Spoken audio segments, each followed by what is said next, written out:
Hello, and thank you for joining us for another episode of Into the Killing.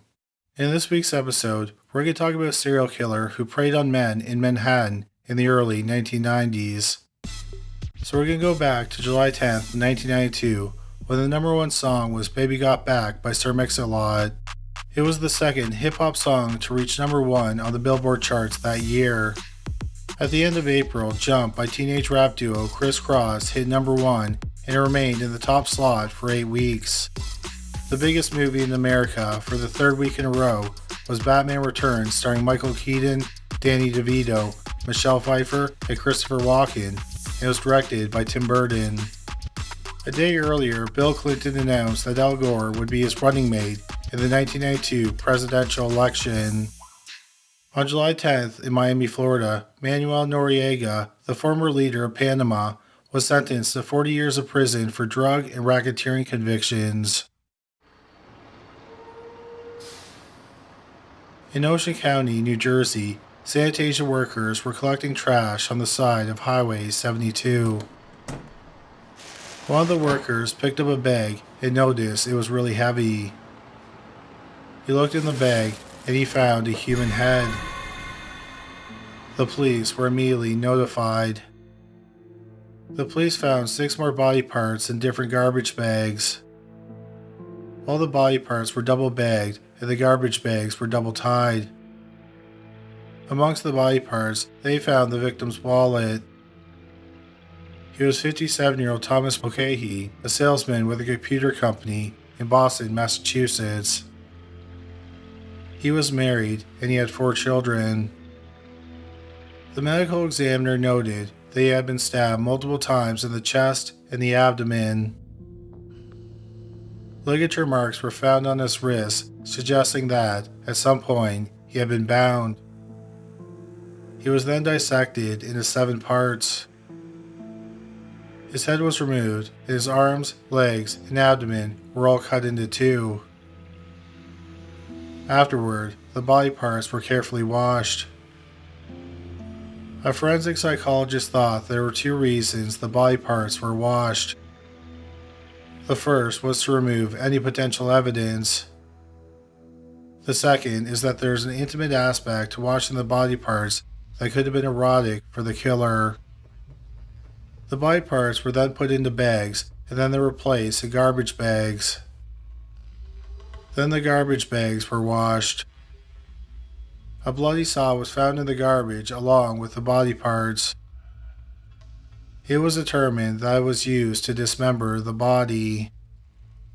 The police learned that when Thomas Mulcahy was murdered, he had been on a business trip in New York City.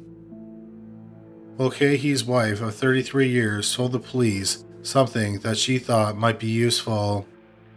The year before, she had found a book of matches from a gay bar in one of his pockets. Other sources say it was a pamphlet for a gay bar. Regardless of what it was Mulcahy's wife found, she had learned that her husband was also attracted to men. The police learned that Mulcahy often added an extra day to his business trips so he could go out to gay bars. This is exactly what he was doing on the last night of his life. 2 nights before his body was found, he was at an upscale gay bar called the Townhouse in Manhattan, not far from the World Trade Center. People remembered seeing him at the bar. He appeared to be intoxicated. They remembered him talking to a man with brown hair. But the police couldn't say for sure if Mulcahy left the bar with the man. Nevertheless, a sketch of the man with brown hair was drawn up and distributed to the media. Unfortunately, this did not generate any leads. The police looked at other evidence they found with the body parts. This included the bloody saw, a bedsheet, a shower curtain, latex gloves, and the bag for the latex gloves. One thing the police learned, thanks to the price tag sticker, was that the gloves were purchased at a CVS drugstore on Staten Island. Unfortunately, this didn't help them narrow in on a suspect because Staten Island was home to 500,000 people. It wasn't long before Thomas Mulcahy's murder went cold.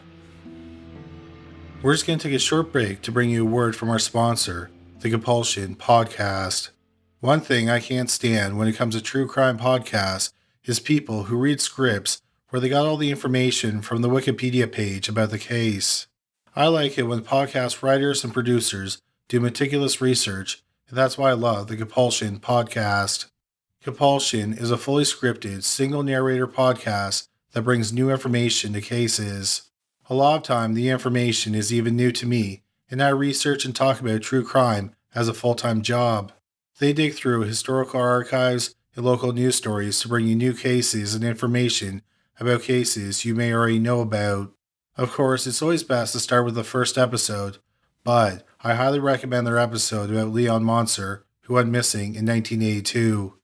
It's a crazy case that involves mysterious letters and strange phone calls. The Compulsion team tracked down Monser's daughter, and she gave a lot of insight into the case. That isn't the only episode where they talk to essential people involved in the case. Compulsion has several episodes where they talk to important people involved in the case, and they are riveting. I also love Compulsion because they aren't afraid to go against the grain. They look at cases that some people in the true crime community might not like because it casts them in a less than flattering light. These are armchair detectives who dox or harass victims and family members of victims. Finally, Compulsion looks at how social media is changing criminal investigation and cold cases. If you're looking for a show that brings you something new, check out Compulsion on your favorite podcast app today. 10 months went by and no progress was made on the case. Then on May 10, 1993, the police in Manchester County, New Jersey were called because body parts belonging to a man had been found in garbage bags. Notably, the body had been cut into 7 pieces, washed, and stuffed into garbage bags. The body parts were double bagged and double tied, and the garbage bags had been washed. The body was identified as 44-year-old Anthony Marrero. He was last seen alive 6 days earlier near a bus terminal in Manhattan. Marrero's had been stabbed to death and then dismembered. The police immediately saw connections between the two murders.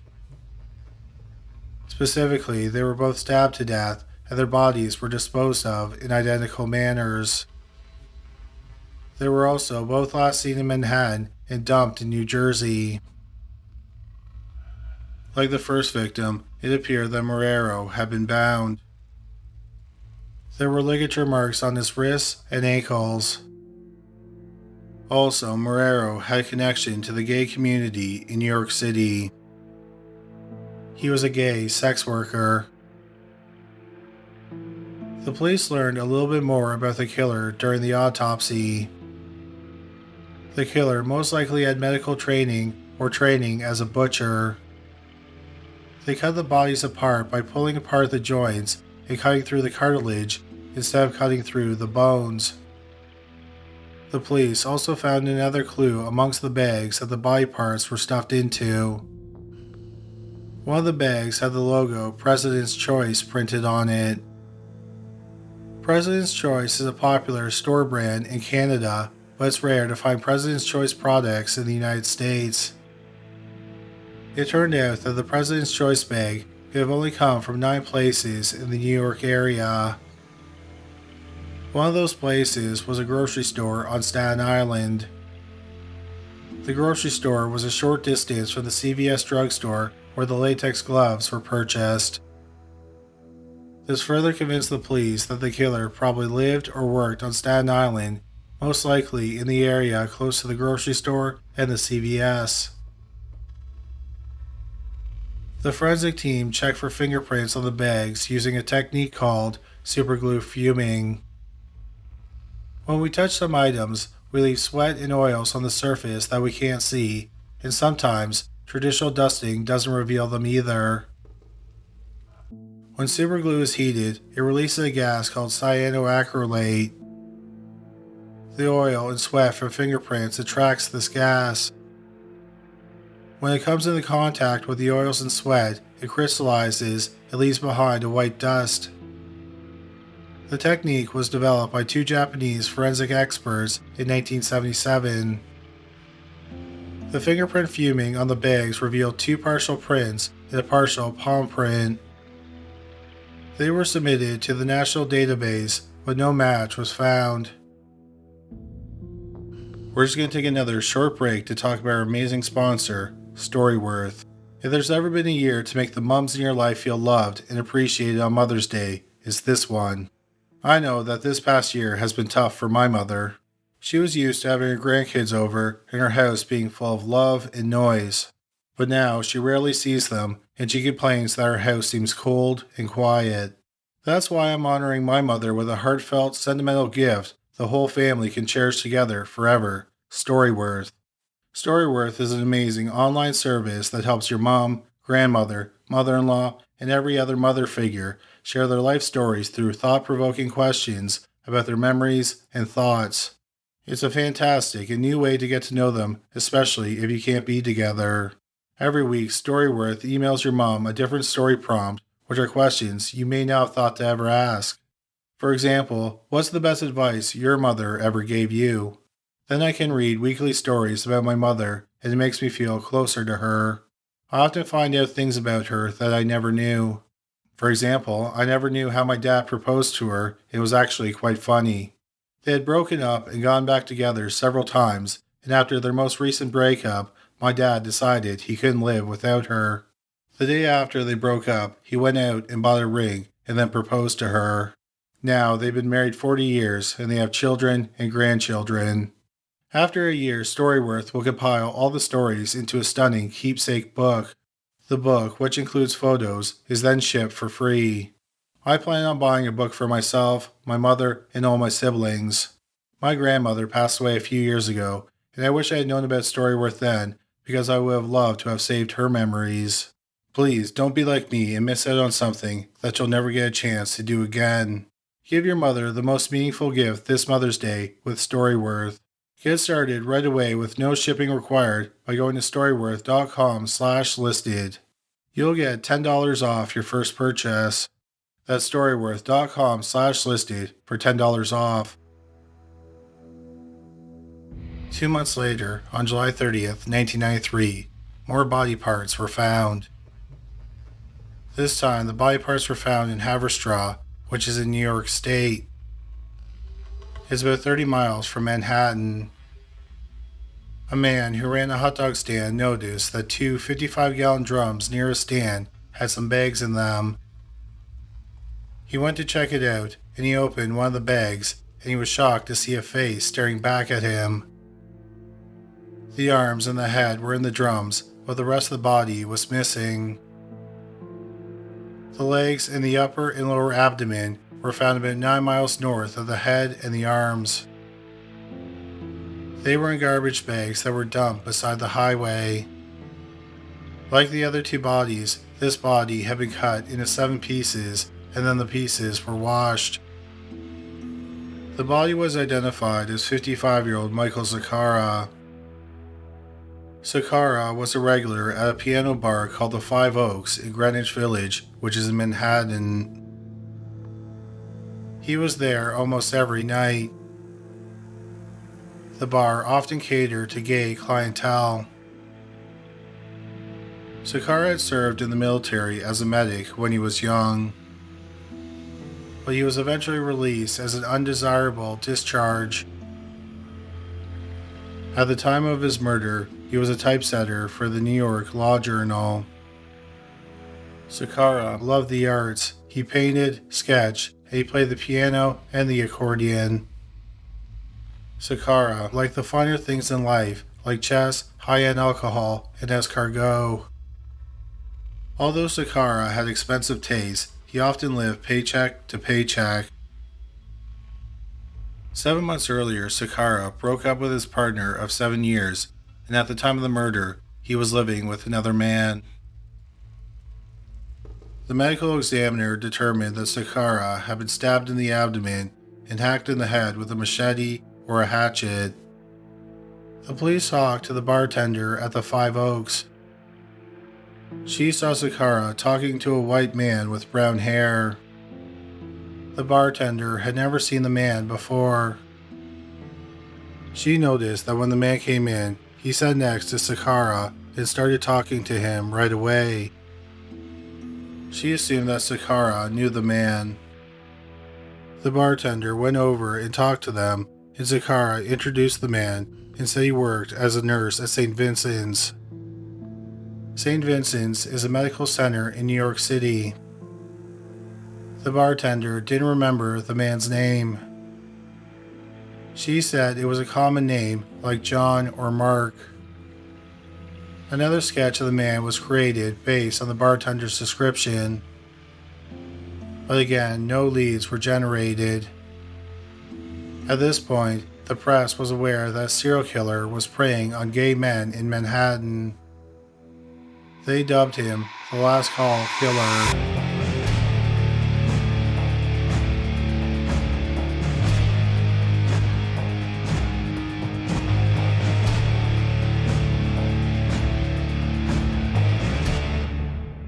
Shortly after Sakara's remains were found, the police thought that they connected 2 more murders to the Last Call Killer. One murder happened over a year before Thomas Mulcahy was killed. On May 5, 1991, the remains of 52-year-old investment banker Peter Anderson were found. Anderson had been married, but he and his wife separated about a year before his murder. Anderson was gay, but he wasn't widely out because he was worried that it would affect his career. Anderson lived in Philadelphia, Pennsylvania. 2 days before his body was found, he was at a political fundraiser in Manhattan. Then, he and his former romantic partner went to the Townhouse Bar. It was the same bar that Thomas Mulcahy visited on the last night of his life. Anderson was an alcoholic, and that night he was very drunk. His former romantic partner booked him a room at the Waldorf Hotel. Anderson got in a cab, but he never checked into the hotel. The medical examiner determined that Anderson had been stabbed to death and then dismembered. His penis had been severed and it was shoved into his mouth. Anderson's murder had not been connected to the killer earlier for several reasons. The first is that someone said that they saw Anderson in Philadelphia after he was in Manhattan and before he was killed. Since the killer's hunting ground was Manhattan, the police didn't think that man who was last seen in Philadelphia would have been one of his victims. But upon further review, the police determined that the person who saw Anderson was mistaken when they said that they saw him after he went missing. Also, Anderson's remains were found in Pennsylvania, whereas the other remains were found in New Jersey and New York. But there were a lot of similarities. Notably, Anderson had been drinking in Manhattan on the night of his murder, then he was dismembered, his body parts were placed in bags, and then the bags were discarded in the trash. So the police concluded that Peter Anderson was the Last Call Killer's first known victim. Not a whole lot is known about the 5th victim. What is known is that he was 50-year-old Guillermo Mendez. He lived in Schenectady, New York, which is about 160 miles from Manhattan. Like the other victims, Mendez was gay. He was last seen alive on July 16, 1992. This was 6 days after Thomas Mulcahy was killed. The next day, Mendez's arms, legs, and abdomen were found in plastic bags in a landfill in Rotterdam, New York, which is about 3 miles from Schenectady. Mendez's fingertips, penis, and head were missing. His head was found weeks later on August 9th in a cemetery in Schenectady. His fingertips and penis were never found. Although Mendez didn't go missing from Manhattan, the fact that he was a gay man who was dismembered and his body parts were placed in plastic bags made him a possible victim. So while the police were able to add more possible victims to the list, they were no closer to identifying the last call killer. Then, after the murder of Michael Sakara, it appeared that the killing suddenly came to an end. The police had no idea why. They thought that the killer may have died or he was arrested for another unrelated crime. Another possibility is that he moved away. Or he may have changed the way he carried out his murders and he was being a lot more discreet in his methods. This would make a lot of sense because his murders had started making a lot of headlines. The police put hundreds of man-hours into the investigation, but nothing they did led anywhere and the case went cold. Then, 8 years after the last known murder, the investigators learned about a new fingerprinting technique called vacuum metal deposition, also known as VMD. The technique was developed by the United Kingdom Home Office Police Scientific Development Branch in the 1970s. The technique involves putting a piece of evidence in a vacuum chamber. Then a piece of metal, usually gold, is heated to the point where it vaporizes. The metallic vapor is attached to the evidence as a film, but this doesn't make the fingerprints visible. Then a piece of zinc is heated up until it vaporizes and it adheres to the gold, thus making the fingerprints visible. VMD is excellent for finding fingerprints on evidence that has been exposed to harsh or extreme environments. You can also find fingerprints on decades-old evidence. It turned out that the police department in Toronto, Ontario, Canada had a VMD machine. The investigators on the last call killer case sent a dozen bags to Toronto to be tested for fingerprints. They found 16 partial fingerprints on the bags that contained Thomas Mulcahy's body parts and 3 bags that contained Anthony Marrero's body parts. Once again, these prints were entered into the national database. But, once again, no match was found. But the investigators were not discouraged because not every state had submitted all of their fingerprint records to the national database. So one of the detectives sent hard copies of the fingerprints to the crime labs in every state. A fingerprint examiner with the Maine State Police Crime Lab received the prints. Maine was one of the states that had not submitted all their fingerprints to the database. So she ran the prints in the state database. She got 30 possible matches. She then compared the hard copies of the fingerprints to the possible matches one by one. To her amazement, she found a set of fingerprints that matched. The fingerprints belonged to a man named Richard Rogers. The reason Rogers' fingerprints were in the system was quite disturbing. On April 30th, 1973, a body was found beside a deserted road outside of Bangor, Maine.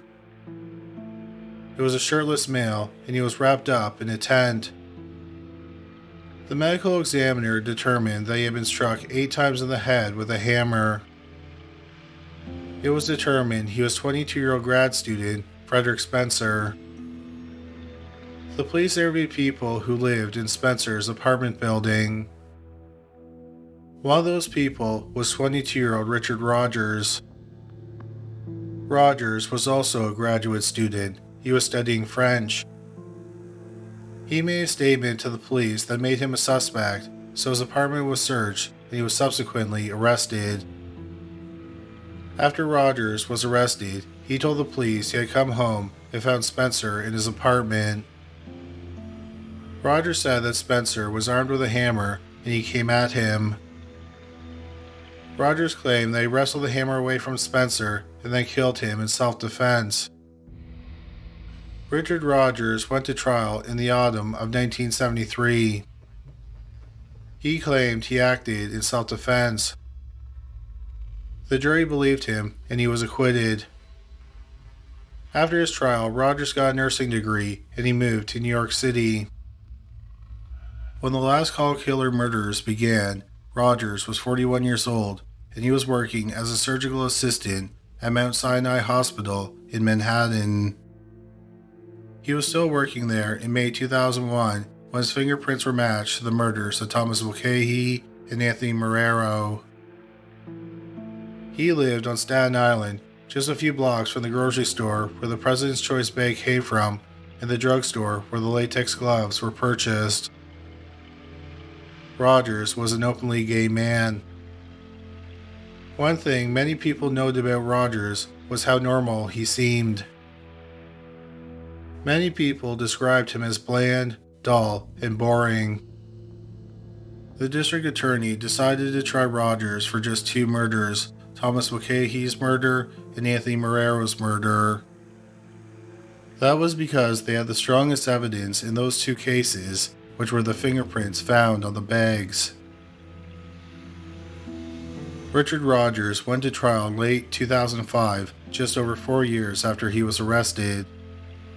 Even though he was not being charged with the murders of Peter Anderson and Michael Sakara, investigators were allowed to testify about those murders. That was because they were so similar that they showed a pattern. The trial lasted 15 days. The jury deliberated for 4 hours. They found Richard Rogers guilty of both murders. In January 2006, Rogers was sentenced to life with a chance of parole after 30 years. The sentences were to be served consecutively, so he wouldn't be able to apply for parole until he had served 60 years. Rogers has never been charged with any other murders, but suspected that he committed at least 3 other murders. It's possible that he killed more men. Rogers put his victims' remains in the trash, so it's possible that some of his victims' remains made it to the landfill and they are now lost. Richard Rogers has never talked about his crimes, so no one is sure why he stopped killing after the murder of Michael Sakara. Or it's possible that he didn't stop killing, he just became more careful and the murders he committed were not connected to him. Unfortunately, we may never know exactly how many men lost their lives to Richard Rogers. At the time of this recording, 71-year-old Richard Rogers is incarcerated at the New Jersey State Prison in Trenton, New Jersey. He'll be able to apply for parole in 2066 when he's 112 years old. So no one expects him to ever be released. Thank you so much for listening to this week's episode about the Last Call Killer. As always, our fact checker, producer, and sound designer was Anel Coutier. You can check her out on Instagram. A link to her account is in the description box. If you like this podcast, please subscribe or follow so you don't miss any future episodes. Also, if you enjoyed this podcast, please check out Criminally Listed on YouTube. We have over 275 videos featuring some unsettling and bizarre true crime stories. You can find it at youtube.com/criminallylisted. Well, that's all for this week. Thanks again for listening. Please take care of yourself and stay safe.